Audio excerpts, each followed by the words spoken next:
minor de edad? At Wala ginamit nyo ba ang relihiyon para i-sexually abuse Wala sila? pong katotohanan yung kanilang mga sinabi. Kung meron po silang mga charges na kriminal laban sa akin, malaya po silang mag-file ng kaso at doon ko haharapin at sasagutin sa tamang forum sa korte ng ating lupa tulad ng kinakaharap namin ngayon. And actually, on that matter and for the record, may at least isa sa victim survivors na dati nang naghain ng kaso sa inyo dun sa Davao, kaya lang dinismiss. Kaya inappeal nila sa Department of Justice. Yun naman pong mga testimonya ni na Ms. Valdewesa at ni Julia, tinatanggi nyo ba ang mga testimonyang iyon? Tinatanggi ko po. Wala pong mga katotohanan yung kanilang mga sinasabi, kundi sa aking paningin ay kabaligtaran. Ngunit hinahamon ko po silang mag-file ng kaso sapagkat ito'y mga kriminal na mga allegations. At ito ay para maging fair, ay maghain po sila ng mag-file sila ng kaso laban sa akin o kanino mang kanilang gustong mag-file laban sa mga kingdom na leaders or members because we are under the law of the Republic. Tulad po kay Masayon, yung kanyang sinabi. Pastor, i-interrupt ko muna kayo doon dahil tinatanong ko muna yung mga testimonya ni na Ms. Valdewesa at ni Julia. Sorry po. Pinalimos niyo po ba yung mga bata para i-sustain ang operasyon ng KOJC at para tustusan ang inyong lifestyle? Wala po kaming mga palisiya na magpalimos ang bata. Pero walang polisiya man, pinalimos niyo ba sila? Hindi po. Wala pong katotohanan yun. Okay. Eh yung mga adults po, Ganun din pinalimos nyo ba sila or pinayagan nyo ba silang maglimos para sa operasyon Hindi po. at lifestyle Wala pong ng KOJC? polisiyang ganon ang kingdom na magpalimos. Wala mang polisiya pero pinalimos nyo ba sila, Hindi yung po. mga adults? Hindi po. Wala pong katotohanan yun. Alright. Pinayagan nyo ba yung pang-aabuso at pag-torture sa mga miyembro nyo? Hindi Halimbawa yung parusang dry fast? Hindi rin po polisiya ng kingdom ang batas ng pagparusa ng tao ay ipapasting para mamatay. Napansin ko po, lagi kayong nagre-refer sa polisiya, pero ang tinatanong ko po ay yung practice.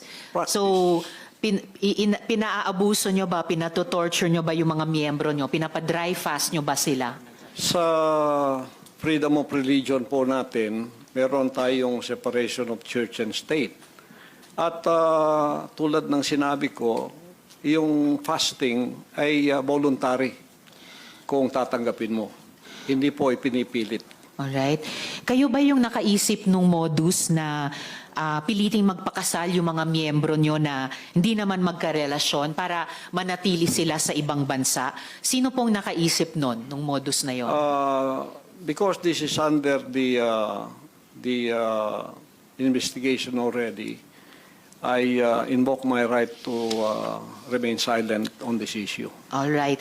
Quickly lang po kay Ate Gingging, yung dry fast po ba, voluntary ba ito? No, for sure. No. Alright.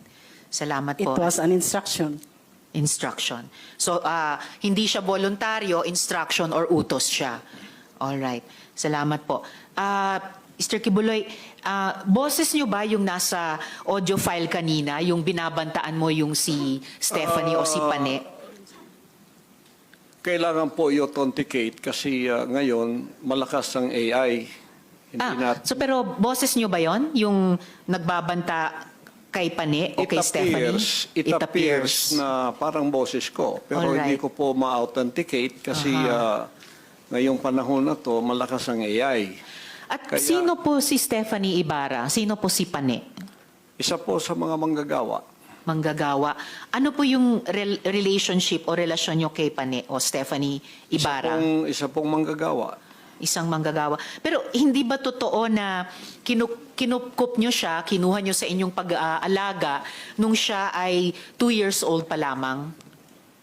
With this issue po kay Pane, I invoke my right din to remain silent. All right. So, pero sa pagkaalam po namin, inalagaan nyo siya nung bata pa lamang siya. So, parang naging tatay kayo ni Stephanie Opane Ibarra. Tama po ba? I invoke my right to remain silent Invoke. po sa issue na yan. Okay. Kasi sa audio file naman po, sa kabila nung sa pagkaalam ay kinupkup nyo siya nung 2 years old pa lamang, bata pa lang siya, na parang naging tatay kayo niya. Pero sa audio file, bakit parang asawa?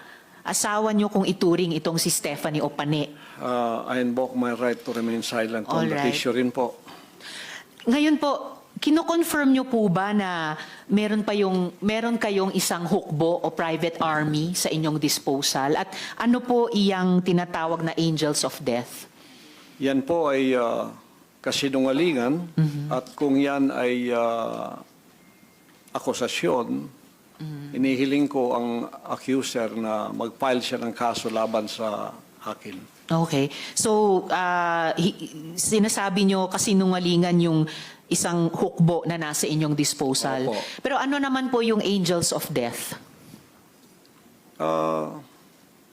Hindi ko po, imbento po nila yan eh. Imbento lamang. Ano ang, kanina po kasi sinabi po ni Sir Edward na yung, ano ba ito? Yung, saan na ba yung notes ko? Teka ha. Okay, Edward. Yung 2nd Metro Davao Signal Battalion ay may kaugnayan sa Task Force Davao. So, ano ang ugnayan kung mayroon ng Angels of Death dun sa DDS o Duterte Death Squad naman? Wala po akong personal knowledge niyan, so I Walang invoke personal my knowledge. right to remain silent on that issue also. All right.